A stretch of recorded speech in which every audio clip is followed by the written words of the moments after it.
امام مسجد و جامع مسجد و امام بارگاہ شاہ نجف مارٹن روڈ کراچی کی پیش نماز جناب سید مولانا سید قمبر علی شاہ نقوی صاحب. السلام علیکم.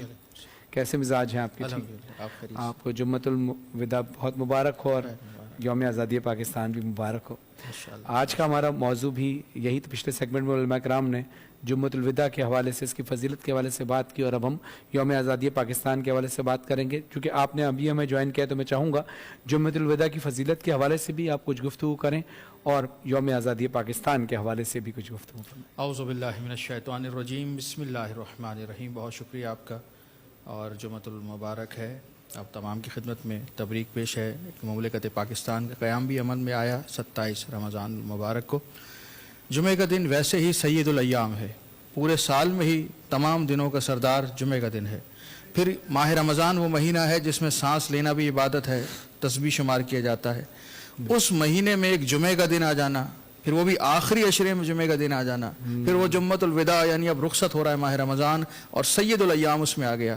تو عبادت ہی عبادت ہے. مسلمان اس دن خصوصی انعقاد کرتے ہیں، دعاؤں کا خصوصی انعقاد کرتے ہیں، صدقات کا، خیرات کا، کار خیر کا، اور ایسا انتظام کرتے ہیں کہ تمام جو پورے سال بھی نہیں آتے وہ بھی جمعے کے دن مساجد کا رخ کرتے ہیں جی، اور عبادت الہی انجام دیتے ہیں. ایک اچھا اجتماع ہوتا ہے. ماشاء اور پیغام یہ ہے کہ جمعے کا مقصد یہ ہے کہ اجتماع ہو، مومنین مسلمین ساتھ جمع ہو، ایک دوسرے سے دکھ درد اپنا بیان کریں، مسائل کو حل کریں، ملت اتحاد کا منظر پیش کرے اور ترقی کرے، اسلام آگے بڑھے. تو آج یہ جمعے کا دن تھا جو میں نے آپ کے سامنے عرض کیا. پھر آج پاکستان کے قیام کا دن 27 رمضان المبارک، آزادی پاکستان. الحمدللہ پروردگار عالم کی عظیم نعمتوں میں سے ایک نعمت آزادی پاکستان ہے، پاکستان کا قیام ہے. اور یہ صرف پاکستان کے شہریوں کے لیے نعمت نہیں ہے بلکہ تمام امت مسلمہ کے لیے ایک عظیم نعمت ہے. آج جب بھی کوئی بات کرتا ہے تو کہتے ہیں اسلامی طاقت، اسلامی ایٹمی طاقت کوئی ہے تو اسے پاکستان کہا جاتا ہے. یعنی ایٹم بم پاکستان نے بنایا، آپ نے بنایا، ہم نے بنایا. لیکن ہر مسلمان کے لیے فخر کا باعث ہے کہ ہم پیچھے نہیں ہیں، ہم بھی ایک دفاعی قوت رکھتے ہیں، ہم بھی ایک ایٹمی صلاحیت رکھتے ہیں. اتنی بڑی نعمت ہے کہ اگر آپ 1947 سے پہلے چلے جائیں تو ہم کالے اور سیاہ دونوں انگریزوں اور کافروں کے زیر تسلط ہوا کرتے تھے. نہ کوئی آزادی، نہ کوئی ترقی. اس آزادی نے ہمیں اتنی ترقی عطا فرمائی کہ ہم ثقافتی طور پہ بھی آزاد ہوئے، مذہبی طور پہ بھی ہم نے ترقی فرمائی.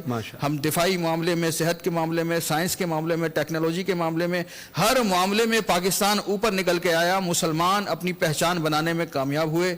آخری جملہ میں آپ کی خدمت میں پیش کروں کہ دور حاضر کو دیکھ کر یوں محسوس ہوتا ہے کہ یہ آزادی ابھی ناکافی ہے. تو ہمیں باہم اتحاد اور ایک درست سمت کا تعین کر کے، ایک دوسرے سے تعاون کر کے اس آزادی کو مکمل آزادی میں تبدیل کرنا ہے، جب تمام فیصلے ہم خود مل بیٹھ کے یہاں پر انجام دیں. ماشاءاللہ. بہت خوبصورت بات مولانا سید قمبر علی شاہ نقوی صاحب نے فرمایا.